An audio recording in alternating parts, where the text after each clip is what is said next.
क्या कारण रहा सर? बेसिकली लड़ाई विचारधारा की है। आम आदमी पार्टी की 3 बातों को कह के बनी थी, जिसमें पहला था लोकपाल और दूसरा था भ्रष्टाचार को ख़त्म करना और तीसरा था काला धन वापस लाने के लिए लड़ाई। आज आम आदमी पार्टी तीनों चीज़ों को छोड़ चुके, तीनों मुद्दों पर बोलना बंद कर दिया और उल्टे भ्रष्टाचार के आरोप में बड़े नेता जी। दूसरी बात ये तो 3 मुद्दे तो हैं ही, इसके साथ साथ सबसे ज़्यादा वो जोर देते थे कि ठेकेदारी प्रथा को ख़त्म करेंगे, कच्चे कर्मचारियों को पक्का करेंगे। तो उस पर पूरी तरीके से जो बोलते थे उसके उलट हो रहा है।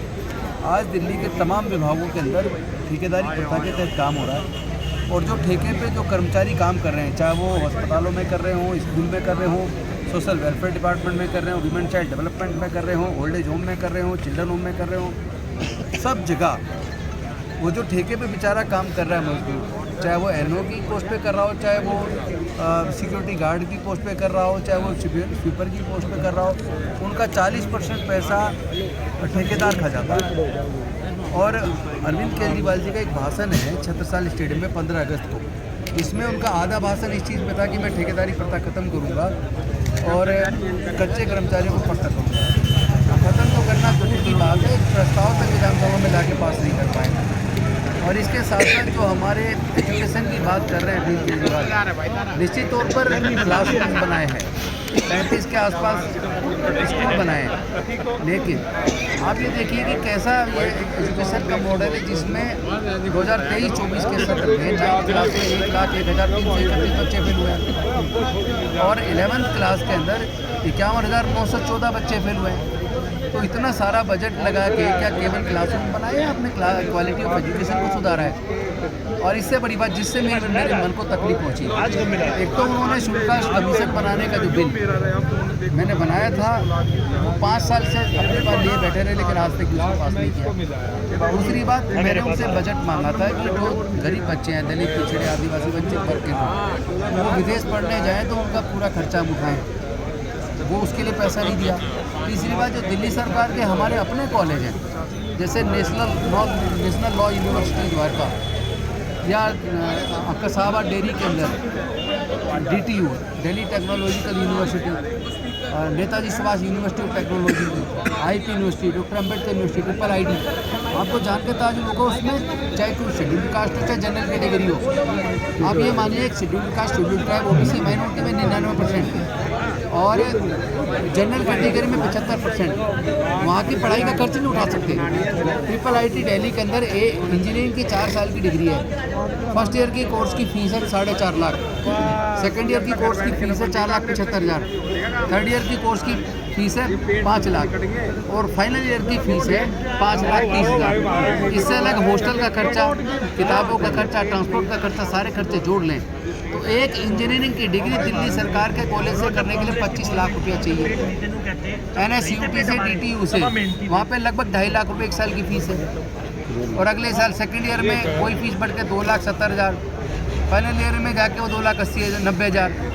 तो मैं पूछना चाहता हूँ, इधर जो द्वारका के अंदर नेशनल लॉ यूनिवर्सिटी है, वहाँ 1 साल की फीस 3.5 लाख है, तो 5 साल की डिग्री है, कम से कम 20 लाख चाहिए लॉ की डिग्री करने के लिए NLU से।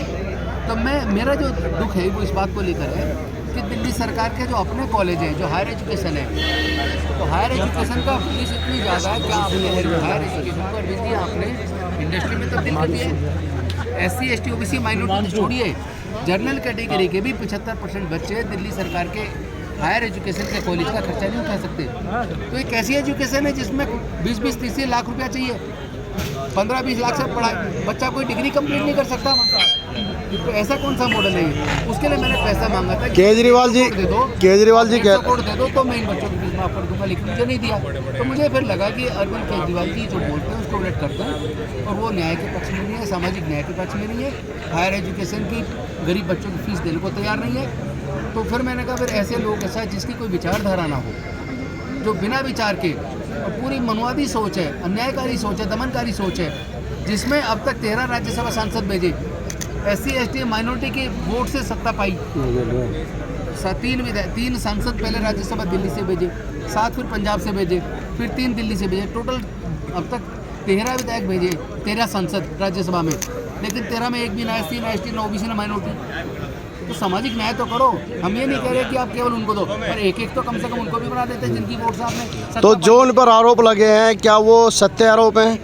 अगर ये आरोप झूठे पाए जाएंगे तो मैं हमेशा के लिए राजनीति छोड़ दूंगा। सर चुनाव का दौर है, अभी बहुत घोषणाएं अभी और कर रहे हैं, इसके बारे में आपका क्या कहना है? मैं ये पूछ रहा हूँ, 10 साल से CM है ना जी, तो जो घोषणा आज कर रहे हैं पहले क्यों नहीं लागू कर दिए जब उनका हाथ में पावर थी? जी। एक्चुअली वो डर चुके हैं, जी।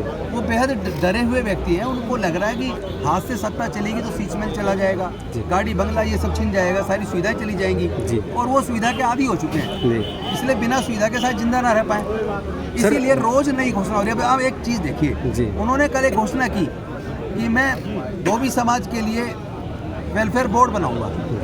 भाई मैं एक बात पूछ रहा हूँ, आप इसी तरह आपने घोषणा की थी पिछले चुनाव में कि आप जितने भी ये नाई हैं, नाई समाज के लिए केस कला बोर्ड बनाएंगे, और केस कला बोर्ड का वो प्रपोजल कैबिनेट के लिए मैंने खुद बनाया एक मंत्री रहते हुए। बाद में वो पास भी हुआ, लेकिन आज तक आप उस बोर्ड को तो नहीं बना पाए। दिल्ली में schedule caste welfare board already है, लेकिन आपने 2-2.5 साल से उस बोर्ड को बंद कर दिया, उसमें कोई दोबारा से गठन ही नहीं किया। तो जब आप पहले बोर्ड है उसको ही गठन नहीं करे तो नया क्या बनाओगे? आपका कहना है कि दिल्ली के अंदर झूठों की सरकार चल रही है, उन्हें बस किसी भी कीमत पर सत्ता चाहिए और वोट के लिए वो कितने वादे करेंगे और करते जाए। आपका कहना है कि दिल्ली के अंदर झूठों की सरकार चल रही है, इसमें कोई शक ही नहीं है। ठेकेदारी प्रथा खत्म करने की बात हुई थी, क्या कर दिया? कच्चे कर्मचारी पक्के करने की बात हुई थी, क्या कर दिया? शुल्कास्ट कमीशन का गठन करने की बात हुई थी, क्या हो गया? जो Delhi SC ST OBC minority handicap development finance corporation है, जिससे लोग सस्ते दर पे लोन लेकर अपना रोजगार शुरू किया करते थे, आज वो विभाग ठप है। पहले उससे सैकड़ों की संख्या में हर साल बच्चे लोन लेके अपना रोजगार करते थे और सैकड़ों को लोन नौकरी दिया करते थे। आज 11 महीने से उस विभाग के कर्मचारियों को तनख्वाह नहीं मिली है और वो विभाग पूरी तरह बंद हो गया है, लोन देना बंद हो गया है। तो ऐसे धोखेबाज, झूठ बोलने वाले, ऐसे लोगों पे अगर जनता भरोसा करेगी तो धोखा खाएगी और उसका पश्चाताप के सिवा। क्या इससे कांग्रेस की वोट वापसी आ रही है? कांग्रेस को दोबारा लोग एक याद कर रहे हैं, क्योंकि जो कांग्रेस का 15 साल का कार्यकाल है, अगर वो देखें तो पूरा जो डेवलपमेंट है देश के अंदर वो कांग्रेस का दिया हुआ है। जो 22 सूत्री कार्यक्रम के तहत 120 गज के गरीब लोगों को प्लॉट दिए गए थे, केवल SC ST को नहीं, OBC को भी दिए गए थे और भी गरीबों को दिए गए थे। वो प्लॉट जो दिए 120 गज के लोगों को बसा दिया। दिल्ली के अंदर 45 JJ क्लस्टर हैं जिसमें लाखों लोगों को मकान दिया, आज लाखों परिवार रह रहे हैं। अरे मैं तो ये करूँ, कांग्रेस अपनी शक्ति को तो पहचान ले, जीतना तो बड़ा आसान हो जाएगा। कांग्रेस ने ही सारा डेवलपमेंट किया है।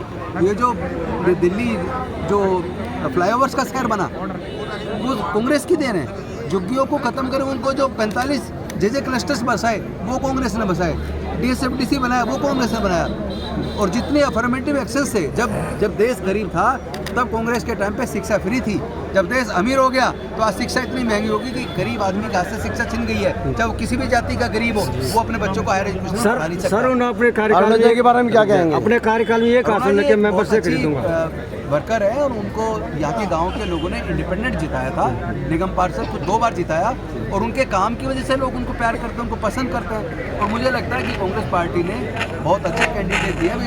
यहाँ की जो नरेला की जो जनता है उनको उनके हाथों को मजबूत करना चाहिए, क्योंकि काम करने वाले कर्मठ लोग अगर राजनीति में जीत के आते हैं तो शायद विकास क्षेत्र में ज़्यादा होगा। सर उनके कार्यकाल में उन्होंने कहा था मैं DTC की बसें जरूर खरीदूंगा। सब अभी तक आज भी बस नहीं खरीदे। सब सारी बसें प्राइवेट हैं। हाँ। प्राइवेट ठेकेदार आ चुके हैं। हाँ। और DTC लगभग खत्म है। कांग्रेस के राज जो बसें खरीदी सर वो लाल और हरे कलर की जो बसें सर वही खटारा हो चुकी है सर। उनकी तो 7-8 हज़ार बसें खरीदी गई जी जी। लेकिन आज पिछले 10 साल के कार्यकाल में, बल्कि 11 कह लो 49 दिन की सरकार को जोड़ लें, तो DTC के बेड़े में एक सिंगल बस नहीं आई आज तक। सर ये कह के आए थे कि मैं कुछ नहीं चाहिए, मैं आम आदमी हूँ, लेकिन सर आम आदमी की तरफ बेहद खास हो चुका है। सुख सुविधाओं के बिना शायद जिंदा भी ना रहे, इसलिए उनको सीजमेंट वापस चाहिए, इसलिए लगातार घोषणा हुई। धन्यवाद सर, थैंक यू। अब मैं बहनरुणा से कहूँगा कि वो राजेंद्र पाल जी का स्वागत करें फूल देकर, और रामचंद्र जी जो है उनको फूलमाला से स्वागत करें। थोड़ा खुल जाओ, अरे थोड़ा खुल जाओ भाई। अब मैं रामचंद्र जी से कहूँगा कि वो स्वागत करें राजेंद्र पाल गौतम जी का। सिद्धार्थ भाई अगर हो तो आ जाए। हमारे बड़े भाई महेंद्र खत्री जी से कहूँगा कि वो राजेंद्र पाल जी का एक बार माला डालकर स्वागत करें। महेंद्र खत्री जी।